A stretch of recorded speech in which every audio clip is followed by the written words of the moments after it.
各位好，歡迎嚟到大象電視台。今日係2026年嘅4月11號。咁咧我就而家啱啱送咗外賣，咁就打算休息一陣。咁咧，我想話呢條橋就係一條天橋嚟嘅，係嗰啲行車天橋。咁我就話下邊呢個通道咧，就係俾啲人由麗港城咧行去呢個嘅觀塘工廠區嘅。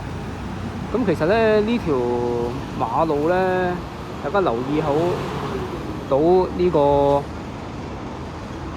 斑馬線咧，其實係起咗一段短時間。以前冇呢條斑馬線嘅，係而家先至有。以前咧啲人要去嗰個好遠呢個位過，或者嗰邊呢個位行到好遠先至過到。咁而家就係起咗呢條新馬路，就方便咗啲市民啦。咁我而家都係第一次過呢條馬路嘅。呢條通道咧，我好少行嘅。我記得我都未試過行由嗰邊嘅頭行到嗰邊嘅尾嘅，因為呢條路啊，成日有啲人放狗，留低好多啲即係動物排出嚟嘅東西啦嚇。咁我而家行一次呢個位，行一次呢條馬路先。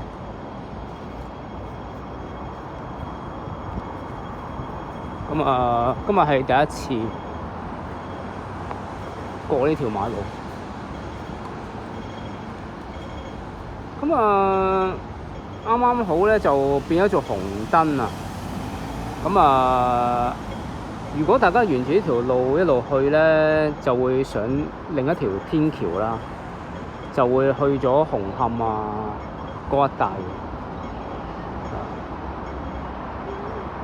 我記得即係以前嘅翠屏河咧，非常之邋遢㗎。咁而家美化咗啦，咁非常之好啦。咁就俾一個美好嘅地方俾人去休息啊咁樣。同埋嗰條渠咧過去咧就有異味啊、臭啊咁樣啦。咁而家佢美化咗啦，咁就俾人可以喺度跑步啊咁樣。咁我就行快些少，因為綠燈都斬緊啊。好啦，終於過咗嚟呢邊，咁我可以話係入咗觀塘工廠區嗰邊啦。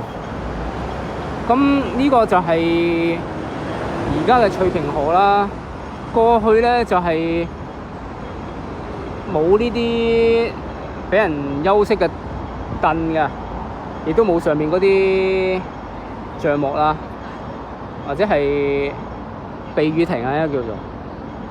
咁而家係改善咗啦，咁希望香港各方面都能夠改善啦。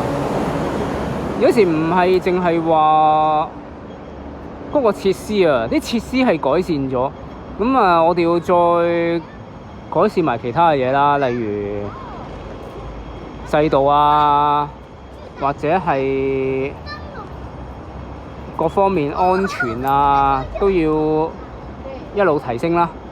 咁就今日分享到呢度啊！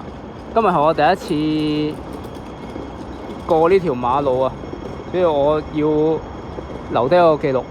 咁大家有興趣可以嚟呢個地方去散下步啊，咁樣嘅。咁就祝大家生活愉快啦！我傾到呢度先，多謝大家，拜拜。